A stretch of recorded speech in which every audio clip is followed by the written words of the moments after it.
Fibre হল এক ধরনের কার্বোহাইড্রেট যা পরিপাকতন্ত্র হজম করতে পারে না, কিন্তু এর গুরুত্ব অনেক। ফাইবারের উপকারিতা: পরিপাকতন্ত্রের স্বাস্থ্য ভালো রাখে, বর্জ্য অপসারণে সাহায্য করে, রক্তে শর্করার মাত্রা নিয়ন্ত্রণ করে, কোলেস্টেরল কমায়, ওজন নিয়ন্ত্রণে সাহায্য করে। ফাইবারের প্রকারভেদ: দ্রবণীয় ফাইবার বা সলিউবল ফাইবার পানি শোষণ করে জেল তৈরি করে, যেমন ওটস, বিন, ফল যেমন অ্যাপেল, বেরি।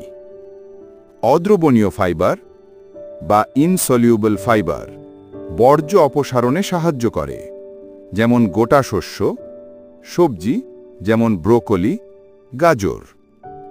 ফাইবার সমৃদ্ধ খাবার: শাক যেমন ব্রোকলি, পালং শাক, ফল যেমন অ্যাপেল, বেরি, কলা, গোটা শস্য যেমন ব্রাউন রাইস, ওটস, কিনোয়া, ডাল, বিন, মিষ্টি আলু।